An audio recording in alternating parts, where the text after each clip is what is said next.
ठीक है, तो अभी एज क्या है आपकी? I am 22। You are just 22, okay. Yes. और 24 में से 8 घंटे कॉर्पोरेट जॉब है, हाँ। साथ में 2-3 आप 1-2 और काम साथ हाँ, में एज अ करता साइड हसल आप कर रहे हैं, हाँ, राइट? हाँ। चलिए, तो आप सुबह उठने का टाइम बताइए, आप कितने बजे? मैं एट उठता व्हाट टाइम हूँ do you wake up? 8 8 two o'clock. Be honest. हाँ, and at what time do you go to bed? कितने बजे सोने जाते हो? अप्रॉक्स 1:30।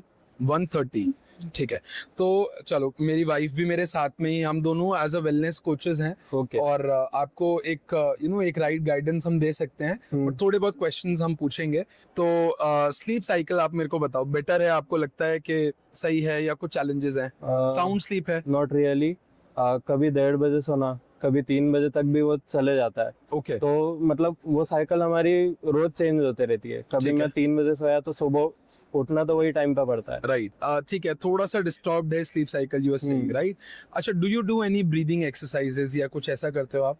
हाँ, बीच में मैंने आर्ट ऑफ लिविंग करके एक ऑर्गेनाइजेशन है, उनके साथ काम किया था। सो श्वास की क्रिया रहती है, ठीक है, इनहेल करना, एक्सहेल करना। ठीक तो है। उसमें थोड़े दिन तक के गया था। माइंड एकदम रिफ्रेशिंग हो जाता है उसके बाद। ठीक है। एकदम मतलब ब्लैंक हो जाता है माइंड। बट इसको डेली आप नहीं कर पा डेली रहे? नहीं कैरी आउट कर पा रहा हूँ क्योंकि एज टाइम नहीं है मेरे पास। ठीक है, तो ठीक है। वही दिक्कत है। You are serious about your health, but अभी टाइम आप डेली नहीं निकाल पा रहे हो उसके लिए। Very much serious. Got it, no problem.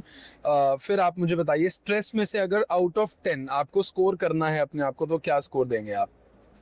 Tension, stress में स्ट्रेस? तो 4 आउट, ओके, आउट ऑफ 10। ठीक है, 4। और रीजन, अगर if you are comfortable to share, personal, Reason? Financial, family?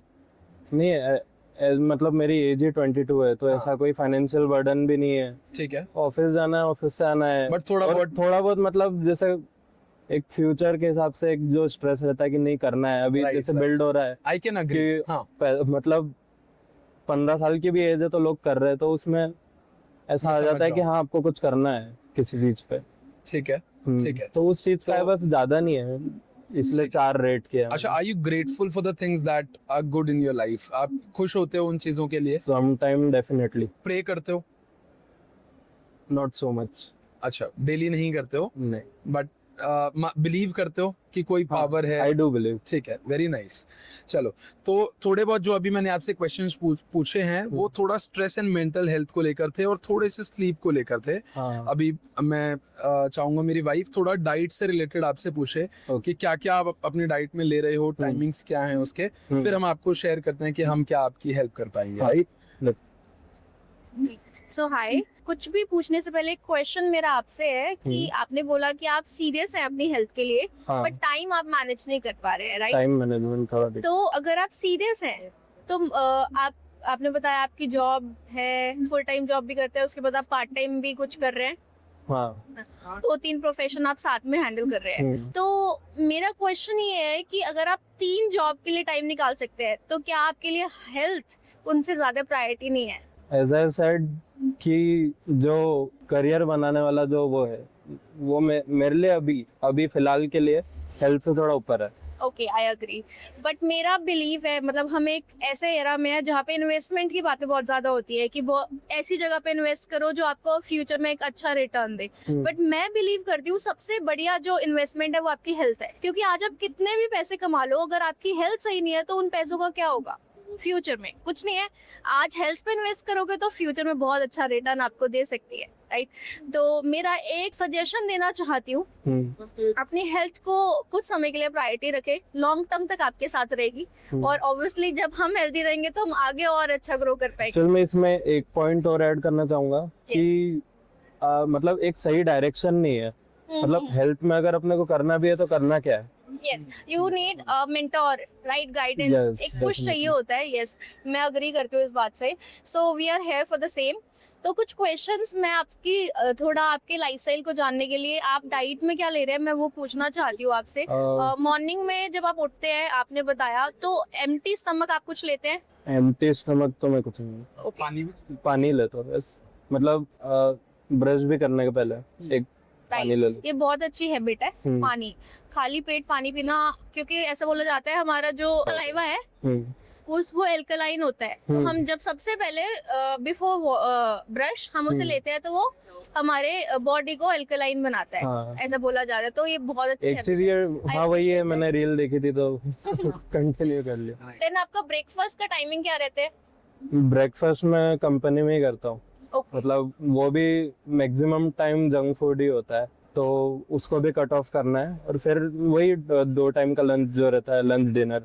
And जो लंच आप ले रहे हैं उसमें जो आप चपाती लेते हैं वो ओनली वीट की है? हाँ, होल व्हीट की। और मैं ये पूछना चाहती हूँ, जो वेजिटेबल आपका आता है उसमें पोटैटो की मात्रा कितनी है? मतलब कितना वीक में, अगर मैं बात Potato. करूँ, कितनी वीक में कितनी बार पोटैटो? एक्चुअल में मेरे को पोटैटो पसंद नहीं है, अरे वाह, तो क्या बात उसको है। सिर्फ मैं 2 ही जगह प्रेफर करता हूँ, एक आलू का पराठा और एक सैंडविच।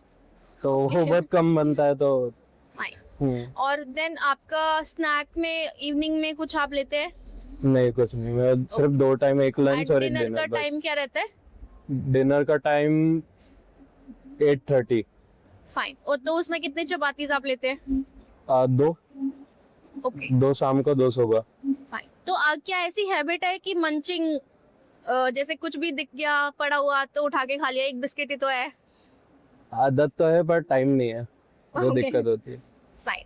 तो ऐसा कभी फील होता है कि आपने अपना मतलब मील ले लिया, उसके बाद भी फुलफिलिंग नहीं लग रहा, भूख लग रही है, क्रेविंग हो रही है? हाँ, मतलब आधे 1 घंटे बाद तो ऐसा होता है Fine. कि खाने के बाद भी हाँ भूख लग रही है। तो जितना मैंने अभी आपको जाना, मुझे ऐसा लग रहा है जो आपकी डाइट है उसमें कार्ब्स और फैट की जो मात्रा है वो ज्यादा है, प्रोटीन, फाइबर, अभी विटामिन्स की डेफिशिएंसी है। बचपन में पढ़ा भी है स्कूल में, protein, vitamin, minerals, carbs and fat, ये 5 जो कंपोनेंट्स है न्यूट्रिशन के, और हमारी बॉडी को तो पूरे ही चाहिए। हाँ, नेसेसरी है। और कभी कभी हमारी बॉडी अलार्म्स भी देती है जब हमें बहुत ज्यादा फटीग फील होती है, वी आर ओके, कोई डिजीज नहीं है, थका हुआ फील होता है ना, कि मिनरल्स नहीं जा रहे हैं बॉडी में, हाँ। सेल्स। ऐसा आपने सुना होगा कि जो अगर इस पौधे को मैं दवाई ऊपर से डालती रहूं, लेकिन अगर इसकी रूट ही सही नहीं है तो कोई फायदा नहीं है। फायदा नहीं है, सही जो बात। हमारी रूट है वो सेल्स है, सेल से ही बॉडी बनी है। तो सेल को क्या चाहिए? पोषण चाहिए, न्यूट्रिशन चाहिए, वो हमारी डाइट से नहीं मिल पा रहा। तो मेरे को जो अभी मैं आपको एक राइट सजेशन जो मैं देना चाहूंगी, न्यूट्रिशन को अपनी डाइट में ऐड ऑन करें, बहुत बेटर आपको फील होगा, आपकी हेल्थ में भी बहुत ज्यादा इम्प्रूवमेंट उससे आ सकती है। डेफिनेटली मैं करूंगा। और इसके सोर्सेस क्या हो सकते हैं? बहुत सारे ऐसे सोर्सेज हैं कि कौन कौन से चीजें हमें पूरी करनी है। हाँ। पहला तो ये इम्पोर्टेंट है न्यूट्रिशन में, राइट? तो 5 चीजें चाहिए। एक तो प्रोटीन को पूरा करना है, सेकंड इज मिनरल्स को पूरा करना है, ओके। थर्ड इज विटामिन्स को पूरा करना है, फोर्थ इज फाइबर पूरा करना है फॉर डिटॉक्सिफिकेशन, हाँ। And fifth is omega 3। आज बहुत कॉमन हो चुका है, लोग फिश ऑयल कैप्सूल्स तो मतलब बहुत लोग हैं जो लेते ही हैं, right? For heart health, brain health, लोगों को ये थोड़ी बहुत अवेयरनेस हो गई है अबाउट ओमेगा 3। तो अब प्रोटीन, अगर आप प्रोटीन रिच डाइट लेते हैं, राइट, इसके लिए आप कोई न्यूट्रिशनल सप्लीमेंट्स भी ले सकते हैं, but food supplement, now there is a catch. एक फूड सप्लीमेंट और एलोपैथिक सप्लीमेंट में एक डिफरेंस है। एलोपैथिक सप्लीमेंट केमिकलाइज करके या ड्रग से बनाए जाते हैं, जैसे आप केमिस्ट पे विटामिन डी लेने गए, ठीक है, जो वीक में 60,000 मैक्सिमम लोग लेते हैं जब वो डेफिशिएंट हो जाते हैं, हाँ। तो ये है allopathic supplement, right? But food supplement क्या होता है? जब वो किसी फूड या किसी फ्रूट या किसी वेजिटेबल हर्ब्स के एक्सट्रैक्ट से निकाल कर बनाया जाए, उसको बोलते हैं food supplement. Okay. It has no side effects. तो हम nutritional supplement, food supplements provide करते हैं न्यूट्रिशनल डेफिशिएंसीज को पूरा करने के लिए। तो लाइफस्टाइल में भी 5 चीजें हैं। अच्छा। कौन कौन सा? स्लीप, जिसको बेटर करना पड़ेगा। Second angle is very important, that is nutrition, जिस पे अभी इतनी देर से बात चली रही थी। हाँ। थर्ड एंगल इज वर्कआउट, इसमें योगा, एक्सरसाइज, वॉक, इसको हम तीनों को एक ही हेड में मान लेते हैं। अच्छा। फोर्थ स्पिरिचुअल एंगल, कि आप किसी एक पावर से कनेक्टेड है। And fifth is mental wellness, okay. क्योंकि आज बहुत सारी बीमारियां माइंड से भी हैं। हम बहुत नेगेटिव सोचते हैं चीज़ों को लेके, इसलिए हम बहुत ऐसी चीज़ों को अट्रैक्ट करते हैं जो हमें और नेगेटिव करती हैं, राइट? अगर मेरा ऐसा मानना है, मैं बहुत बिलीवर हूँ, फर्म बिलीवर हूँ लॉ ऑफ अट्रैक्शन में, कि जैसा हम सोच, थॉट बिकम्स थिंग्स, जैसा हम सोचते हैं वैसा ही होता है। तो अगर आप कंप्लेन करेंगे तो कंप्लेन वाली सिचुएशंस अट्रैक्ट करेंगे, थैंक यू करेंगे तो थैंक यू वाली और सिचुएशंस को अट्रैक्ट करेंगे, राइट? तो मेंटल वेलनेस बहुत इंपॉर्टेंट है। न्यूट्रिशन एंगल पे काफ़ी देर से चर्चा हो रही थी, फिर एक्सरसाइज करना या वॉक करना या योगा करना is very important. Yes, it has role 20% role, but it 20% is not less. वो Less. भी, उसको भी आप इग्नोर नहीं कर सकते। मैं कहूंगा कि सब कुछ ठीक है लेकिन ये ठीक नहीं है तो भी आप हेल्दी नहीं रह सकते हो। और स्लीप तो एक रिजल्ट है इन चारों का। हाँ, अपने आप अच्छी नींद आएगी अगर ये 4 एंगल्स ठीक है तो, right? Right. And what is health? Financial, spiritual, social, mental and physical, ये पांचों एस्पेक्ट्स हेल्दी हैं तो आप हेल्दी हैं। राइट। पैसा भी जरूरी है वरना स्ट्रेस है, तो पांचों एंगल्स इंपॉर्टेंट है। तो हम लोग यही बात कर रहे हैं कि हेल्दी रहना है तो ये पांचों एस्पेक्ट्स को आपने ठीक करना है। उसमें आपने लाइफस्टाइल को बेटर करने के लिए 5 काम करने हैं। उसमें न्यूट्रिशन में भी आपको अपने 5 न्यूट्रिशन को पूरा करना है। अगर आप इसको कर पाए, इसके लिए आपको एक कोच, एक कम्युनिटी और एक न्यूट्रिशन, ये तीनों चीजों का एक आपको एक अमेलगमेशन चाहिए जो आपको बेटर हेल्थ प्रोवाइड करने में मदद कर सकता है। वी विल कनेक्ट, और Okay. इसके बारे में अगर आप इंडिविजुअल कंसल्टेशन पूरा प्रॉपर 1 घंटा हमें चाहिए होता है, जिसमें हम आपको गाइड कर पाएंगे कि आप कैसे हेल्दी रह सकते हैं।